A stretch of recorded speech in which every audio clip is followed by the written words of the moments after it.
ভিডিওর শুরুতেই প্রত্যেককে জানাবো রথযাত্রার অনেক অনেক শুভেচ্ছা। আজকের দিনটা প্রভু জগন্নাথ দেবের জন্য। জয় জগন্নাথ। হ্যাঁ, এই রথযাত্রার দিনে স্পেশালি মোহনবাগান সমর্থকরা একটা বিগ ব্রেকিং পেয়েছে, একটা শকিং ট্রান্সফার আপডেট পেয়েছে, যেটার রিউমার কোথাও ছিল না। মানে লিটারেলি কোথাও ছিল না। অনেক অন্যান্য বিভিন্ন প্লেয়ারকে নিয়ে আলোচনা হচ্ছিল, তার মধ্যে থেকে বেশিরভাগটাই যার লিঙ্ক আপ খুঁজে পাওয়া যায়নি, কিন্তু এই প্লেয়ারের লিঙ্ক আপ কোথাও ছিল না। অ্যালেক্স হাজি মোহনবাগানে আসছে, ডিটেলসে কথা বলবো, এবং তার পাশাপাশি ইন্ডিয়ান সুপার লিগের আরও 5টা ক্লাবকে নিয়ে আজকের এই ভিডিওতে আপডেট রয়েছে। ভিডিওটা শেষ অবধি দেখো, প্রত্যেকটা ক্লাবের সম্বন্ধে যা কিছু ছোটো ছোটো আপডেট রয়েছে অবশ্যই শেয়ার করব। শুরু করব ওড়িশা এফসি দিয়ে, কারণ আজ রথযাত্রা। তো ওড়িশা এফসিকে দিয়ে শুরু করা যাক। দেখো, ওড়িশা এফসির যে সিজন গেছে আগের বার, ট্রাঙ্কেটেড সিজনের মধ্যে ওরা ফুল ট্রাঙ্কেটেড হয়েছিল, মানে সিরিয়াসলি ওদের সিচুয়েশন খুব খারাপ ছিল।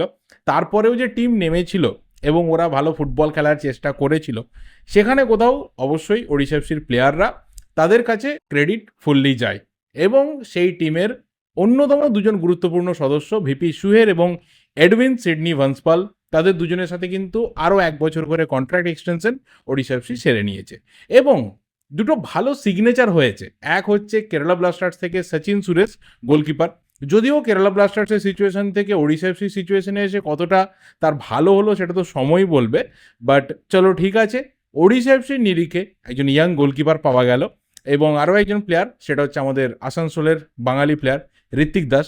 তারও কিন্তু মুভ কমপ্লিট হয়েছে। জামশেদপুর এফসি থেকে ওড়িশা এফসিতে 2 বছরের চুক্তিতে ঋত্বিক কিন্তু সই করেছে। এরপর একদম চলে যাব সাউথ ইন্ডিয়াতে। সেখানে অপেক্ষা করছে চেন্নাইন এফসি। চেন্নাইন এফসি সমস্ত বিদেশি প্লেয়ারদের ছেড়ে দিয়েছে, আর চেন্নাইন এফসি কিন্তু খুব ভালো ভালো ডোমেস্টিক সিগনেচার করিয়েছে। এর আগে সেসব নিয়ে কথা বলেছি। তবে একটা লেটেস্ট যে রুমার পাওয়া গেছে সেটা হচ্ছে নুনো রেইসের। নুনো রেইস এর আগে মোহনবাগানে ছিল, একটা ম্যাচও গেম টাইম পায়নি, খুব স্বাভাবিক, মানে রেজিস্টার্ডই হতে পারেনি। এবং তারপর চলে যায় মুম্বাই সিটি এফসিতে এবং সেখানে গিয়ে ভালো পারফরমেন্স দেয়। তো সেই নুনো রেইসকে কিন্তু চেন্নাইন এফসি টার্গেট করেছে। 35 বছর বয়সী পর্তুগিজ ডিফেন্ডার, খুবই ভালো একজন প্লেয়ার। মানে তাকে মোহনবাগান জার্সিতে আমরা দেখিনি ঠিক আছে, বাট মুম্বাই সিটি এফসি জার্সিতে দেখেছি, এবং সেখানে যথেষ্ট ইমপ্রেসিভ পারফরমেন্স কিন্তু নুনো রেইস রেখেছিল। এরপর অবশ্যই চলে যাব আর এক সাউথ ইন্ডিয়ান ক্লাব, আমাদের বেঙ্গালুরু এফসি। বেঙ্গালুরুতে কিন্তু প্রচুর রুমার রয়েছে। ডোমেস্টিক প্লেয়ারদের খুব বেশি নেই, বেশিরভাগটা বিদেশি প্লেয়ারদের রয়েছে। আর বিদেশি প্লেয়ারদের একটা ম্যাসিভ চেঞ্জ কিন্তু এবারে বেঙ্গালুরুতে হচ্ছে। এর মধ্যে বোরহা মার্টিনেজের নাম বেরিয়ে এসেছে, সেটাও আপাতত কমপ্লিটেড একটা সিগনেচার। 31 বছর বয়সী স্প্যানিশ একজন অ্যাটাকার, ভার্সেটাইল অ্যাটাকার, অ্যাটাকিং মিডফিল্ডে খেলে, দুটো উইংয়ে সুইচ করে খেলে। অ্যাটলেটিকো মাদ্রিদের সিস্টেম থেকে উঠে এসেছে। স্পেনের আন্ডার 17, আন্ডার 18, আন্ডার 19 বিভিন্ন পর্যায়ে ফুটবল খেলেছে। এবং লাস্ট কিন্তু ইন্দোনেশিয়াতে ছিল, পার্সিজাব জেপারা, সেখান থেকে বেঙ্গালুরু এফসিতে এসেছে। এবং আরও একজন ইউরোপিয়ান সেন্টার ব্যাক, সেটা হচ্ছে পর্তুগিজ সান্দ্রো এমবালো, 30 বছর বয়স, লেফট ফুটেড সেন্টার ব্যাক, তাকেও কিন্তু বেঙ্গালুরু এফসি সই করিয়েছে। এই প্লেয়ারটারও ইউথ কেরিয়ারে কিন্তু অ্যাটলেটিকো মাদ্রিদে খেলার অভিজ্ঞতা রয়েছে, এবং তার আগে একদম ইয়াং এজে, একদম অল্প বয়সে কিন্তু স্পোর্টিং সিপির একাডেমি থেকে উঠেছিল। এবং এশিয়াতে বেশ কয়েকটা ক্লাবে খেলার অভিজ্ঞতা রয়েছে, যেমন ইরাকে আল নাজাফে খেলেছে, সৌদি আরবেতে আল কুইসমাতে খেলেছে, এবং অবশ্যই ইন্দোনেশিয়াতে পার্সিতাতে খেলেছে, এবং পিএসবিএস বিয়াকে খেলেছে। এটার অফিসিয়াল অ্যানাউন্সমেন্টও হয়ে গেছে বেঙ্গালুরুর তরফ থেকে। এরপর নেক্সট বলবো মুম্বাই সিটি এফসির কথা। মুম্বাই সিটি এফসি থেকে বেশ কিছু ইম্পর্টেন্ট প্লেয়ার তারা কিন্তু বেরিয়ে গেছে। যেমন দেখো, লালিয়ানজোয়ালা ছাংতে বেরিয়ে গেছে, মোহনবাগানে জয়েন করছে। ফুরবাল আচেনপা বেরিয়ে গেছে, ইস্ট বেঙ্গলে জয়েন করেছে। এছাড়াও বিদেশি প্লেয়ার, আরও ইন্ডিয়ান প্লেয়ার, তারা কিন্তু এক্সিট ডোর নিয়েছে। তো মুম্বাই সিটি এফসি তাদের দুজন গুরুত্বপূর্ণ প্লেয়ার, এক হচ্ছে বিক্রম প্রতাপ, দুই হচ্ছে সাহিল পানোয়ার। এই দুজনের সাথেই কিন্তু কন্ট্রাক্ট এক্সটেনশন সেরে নিয়েছে 2 বছর করে। এবং যেটা সব থেকে বড় মুম্বাইয়ের জন্য বিগ ব্রেকিং, সেটা হচ্ছে পিটার ক্র্যাটকিকে মুম্বাই ছেড়ে দিতে পারে, এবং সেখানে ম্যানুয়েল মার্কোস রোকা বা মানোলো রোকা, তিনি এবার মুম্বাইয়ের দায়িত্ব নিতে পারেন। He is the top favourite, মানে মুম্বাই সিটি এফসি ম্যানেজমেন্ট তাকে কিন্তু চাইছে। এবং ম্যানোলো রোকা তিনিও যে অফার নিয়ে খুব একটা ভাবছেন না তা কিন্তু না। তো যদি এটা হয় তাহলে আমরা ম্যানুয়েল মার্কোস রোকাকে ইন্ডিয়ান সুপার লিগের 3 নম্বর ক্লাবে হয়তো কোচিং করাতে দেখতে পারি। এবং একটা আন্ডার রেটেড টিমকে, বা সেই অর্থে খুব বড় প্লেয়ার বা স্টার প্লেয়ার না থাকা টিমকে, যে ম্যানুয়েল রোকা খুব ভালোভাবে গাইড করেন এবং সেই টিমকে সমীহ করতে হয়, তার কিন্তু একটা পাস্ট হিস্ট্রি বা রেকর্ড অলরেডি ইন্ডিয়ান সুপার লিগে রয়েছে। এবার কথা বলতে হবে এফসি গোয়াকে নিয়ে, কারণ এফসি গোয়াতে প্রচুর আপডেট বেরিয়ে আসছে এফসি গোয়াতে। এক হচ্ছে যে তোমার ইসাক রালতে জয়েন করেছে ওড়িশা এফসি থেকে এফসি গোয়াতে, মাল্টি ইয়ার কন্ট্রাক্ট তার সাথে সাইন হয়েছে। কিন্তু এর থেকেও একটা বড় ট্রান্সফার রুমার বেরিয়ে এসেছে, সেটা হচ্ছে একজন সেন্টার ব্যাককে প্রায় চূড়ান্ত করে ফেলেছে এফসি গোয়া, সেটা হচ্ছে অ্যালেক্স জালায়া। স্প্যানিশ একজন সেন্টার ব্যাক, 28 বছর বয়স, এবং তার 2022-23-এর কেরিয়ার বলছে সে কিন্তু বার্সেলোনাতে সাইন করেছিল, বার্সেলোনার রিজার্ভ টিমে বা ইউথ টিমে ছিল, এবং সেখানে তার সে অভিজ্ঞতা রয়েছে পুরো এনভায়রনমেন্টকে ভালো করে দেখার, সেখানে ফুটবল শেখার, যখন সিনিয়র টিমে জাভি কোচ ছিল সেখানে শেখার। তো সেই প্লেয়ারকে এফসি গোয়া টার্গেট করেছে, আর এটা অফসাইড আড্ডার তরফ থেকে এক্সক্লুসিভ ব্রেকিং এসেছে। আর যদি এই সিগনেচারটা হয়, সেটা এফসি গোয়ার জন্য ম্যাসিভ একটা সিগনেচার হবে। প্লেয়ারটা ডিফেন্সিভলি যতটা ভালো এবং যে ধরনের ক্লাবে তার খেলার অভিজ্ঞতা রয়েছে সেই জায়গা দেখলে, এবং যেভাবে তার মানে আপব্রিঙ্গিং হয়েছে ফুটবলে, সেটা দেখলে এফসি গোয়ার জন্য এটা একটা ম্যাসিভ সিগনেচার। এবং 28 বছর বয়স, তার একটা কিন্তু প্রমিনেন্ট কেরিয়ার ছিল, ইউরোপিয়ান যে কোনো দেশে সে সই করতে পারতো, কিন্তু শোনা যাচ্ছে যে এফসি গোয়াতেই হয়তো এই অ্যালেক্স জালায়া সিগনেচার করতে পারে। অ্যান্ড যদি এটা হয় তাহলে অবশ্যই পল মোরেনো যে এজের ছিল তার থেকে এজ ওয়াইজ তো আপগ্রেড হলো, এবং কোয়ালিটি ওয়াইজও অনেকে মনে করছে এটা আপগ্রেড হলো সন্দেশ ঝিঙ্গানের পার্টনার হিসাবে। এরপর অবশ্যই বলতে হবে মোহনবাগানের কথা। মোহনবাগান আজকে অফিসিয়ালি দুজন প্লেয়ারকে রিলিজ করে দিয়েছে। এক হচ্ছে আমাই রানাওয়াড়ে, তাকে রিলিজ করে দিতেই হতো, যে চুক্তি হয়েছিল কেরালার সাথে সেটাই হয়েছে, সে আবার কেরালাতে ব্যাক করছে। এবার কেরালা রাখবে কি ছাড়বে পরের ব্যাপার। কিন্তু আরেকটা এক্সিটের অ্যানাউন্সমেন্ট হয়েছে, যেটা বোধহয় মোহনবাগানের বহু সমর্থক ভুলেই গেছিল ভাই, ছিল গ্ল্যান মার্টিন্স, তাকে ছেড়ে দেওয়া হয়েছে। Yes, Glenn Martin's FC Goa থেকে লোনে ছিল, তার লোন কমপ্লিট হয়েছে। 4 বছরের লোন, ক্যান ইউ ইমাজিন? 4 বছরের লোন, মানে এই একই ব্যাপারটা আনোয়ার আলীর সাথেও হয়েছিল। চলো সেটা এখন পাস্ট, তার তো 18ই সেপ্টেম্বর যা কিছু বেরোবে সেটা পরের ব্যাপার। তো এই 4 বছরের লোন যেটা এফসি গোয়া থেকে গ্ল্যান মার্টিন্সের ছিল, সেটা কমপ্লিট হয়েছে। সে আপাতত ফ্রি, কারণ গোয়াতেও তার আর কন্ট্রাক্ট নেই। তো বুঝতে পারছো, এরপর হয়তো গ্ল্যান মার্টিন্সের মতো প্লেয়ারকে আমরা আইএসএলে দেখবো না। এটা আমাদের জন্য একটা বিগ লস। সিরিয়াসলি আমি তো ভাই মিস করব, গ্ল্যান মার্টিন্স বেঞ্চে বসে থাকবে না, ওই হাসি খুশি ফেসটা দেখতে পাবো না।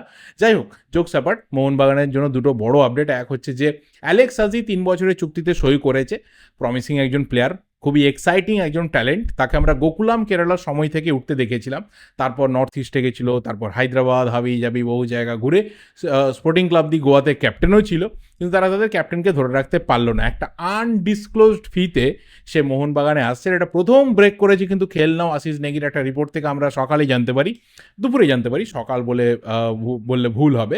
এবং অ্যালেক্স সাজি এসে যাওয়ার ফলে প্যানোসের হাতে কিন্তু ভাই সেন্টার ব্যাক হয়, মানে আলবার্তো রড্রিগেজ ছিল, তার সাথে মেহতাব রয়েছে, দেখো মেহতাবের ব্যাপারটা বলছি পরে, মেহতাব রয়েছে, দীপেন্দুর রয়েছে, জানি না দীপেন্দুর কি হবে এরপর, কত নম্বরে থাকবে, এবং তার সাথে রাহুল ভেগে সিগনেচার করেছে, নাও অ্যালেক্স সাজি ইজ দেয়ার।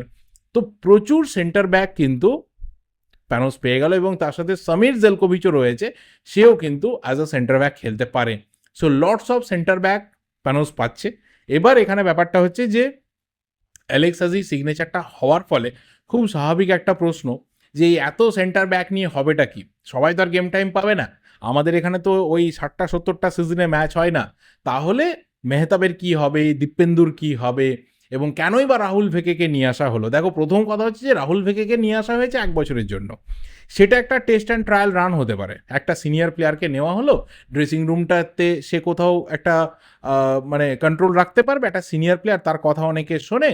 ইন্ডিয়ার আপাতত খুবই নির্ভরযোগ্য একজন প্লেয়ার, ন্যাশনাল টিমের কতটা নির্ভরতা দেয় পরের ব্যাপার, ন্যাশনাল টিমের জার্সিতে, কিন্তু ক্লাব লেভেলে একটা খুবই ভালো তার ফুটবল আমরা দেখি। কিন্তু সবথেকে বড় কথা যে বাকি যারা রয়েছে তাদের সাথে মাল্টি ইয়ার কন্ট্রাক্ট রয়েছে এবং তারা ভালো প্লেয়ার। কিন্তু খেল নামের রিপোর্টে একটা ছোট্ট জায়গাতে একটা হিঞ্জ রয়েছে, সেটা হচ্ছে যে মেহতাব সিংয়ের জন্য যদি মোহনবাগান কোনো ভালো অফার রিসিভ করে, তাহলে ভাই মেহতাব সিংকে ছেড়ে দিতে পারে মোহনবাগান। এবং এখানে প্রশ্ন হচ্ছে যে মেহতাব সিংকে কি পার্মানেন্টলি ছেড়ে দেবে? দেখো, মেহতাব সিং যে এজে রয়েছে, হয়তো তার আগের সিজনে যতটা সুযোগ পাওয়া দরকার ছিল পায়নি, বা পেলেও হয়তো সেভাবে ইমপ্রেস করতে পারেনি, বাট স্টিল যে এজে রয়েছে, যদি রেগুলার বেসিসে খেলে, আমরা তো প্রায় ধরেই নিয়েছিলাম যে অ্যালবার্তোর পার্টনার হবে মেহতাব, মেহতাবই পার্টনার হিসাবে একদম ফ্রন্ট রানার। কিন্তু অ্যালেক্স হাজি এসে যাওয়ার ফলে সেই জায়গাতে একটা ফাইট হবে।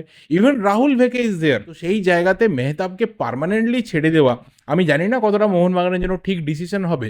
বাট যদি তাকে লোনে ছাড়া হয় যে ঠিক আছে এই সিজনে হয়তো গেম টাইমের প্রবলেম হতে পারে বা আরও বেটারভাবে আমরা মেহতাবকে ফিরে পেতে চাইছি, তাহলে লোনে দেওয়া হোক। অনেক ক্লাবই রয়েছে লোনে মেহতাবকে নেওয়ার জন্য রেডি থাকবে, প্রবলেম নেই। একটা সিজন খেললো, রাহুল ভেকেরও কন্ট্রাক্ট শেষ হয়ে গেল, মেহতাবও ফিরে এলো। কারণ রাহুল ভেকে আর মেহতাব সিং ধরে নাও যে প্রায় সেম প্রোফাইল, রাইট ব্যাকেও খেলতে পারে, সেন্টার ব্যাকেও খেলতে পারে। হয়তো রাহুল ভেকে রাইট ব্যাকে অনেক বেটার খেলতে পারে মেহতাবের থেকে, but same profile. Age wise দেখো মেহতাব কিন্তু একটা লং টার্মের প্লেয়ার। তো এটা ফাইনালি হয়তো মোহনবাগান করতে পারে। আবার এটাও হতে পারে যে না ঠিক আছে আমরা অফার ভেবেছিলাম শুনবো, বাট আপাতত শুনছি না, আমাদের এই সেট আপেই থাকবে, আমরা এইভাবেই এগোবো। এবং রাহুল ভেকে চলে যাওয়ার পর মেহতাব এবং অ্যালেক্স হাজি এই দুজনই আমার টিমের মেন সেন্টার ব্যাক প্লেয়ার। কিন্তু এবার প্রশ্ন আসবে যে দীপেন্দুর কী হবে ভাই? যে দীপেন্দুকে আমরা একটা এক্সাইটিং ট্যালেন্ট হিসেবে দেখছিলাম, মনে করছিলাম যে হয়তো মোহনবাগানের ভবিষ্যৎ, অনেক দিন পর একটা ভালো বাঙালি ডিফেন্ডার আমরা পেয়েছি। কারণ লাস্ট আমাদের মনে পড়ছে একজন খুব কোয়ালিটিওয়ালা বাঙালি ডিফেন্ডার, সেটা হচ্ছে অর্ণব মণ্ডল। মানে তারপর তো সেই অর্থে ভালো বাঙালি ডিফেন্ডার ছিলই না। সেন্টার ব্যাকের কথা বলছি, সাইড ব্যাক অনেক রয়েছে, অনেকে এসেছে, এখনও অনেকে রয়েছে, কিন্তু ভালো সেন্টার ব্যাক অর্ণব মণ্ডলের পর আমরা দীপেন্দুকে পেয়েছিলাম। কিন্তু সেই দীপেন্দুরও যে গেম টাইম সেটাও স্টেকে গেল।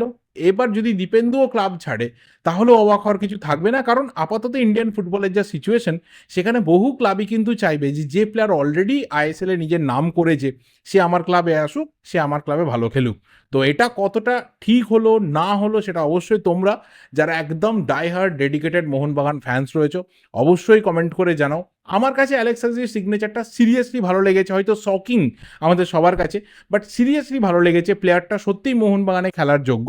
কিন্তু যে প্লেয়ার অলরেডি মোহনবাগানে রয়েছে সেই জায়গাতে দাঁড়িয়ে অ্যালেক্স হাজিকে ঠিক কতটা দরকার ছিল সেটা নিয়ে কিন্তু একটা প্রশ্ন ডেফিনেটলি থেকে যাচ্ছে। বাকি তোমাদের ওপিনিয়নটা at the end of the day ভীষণভাবে ম্যাটার করে, অবশ্যই কিন্তু কমেন্ট করে জানাও।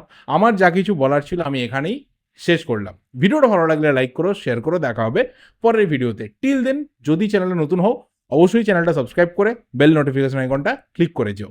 Thank you, goodbye and good night.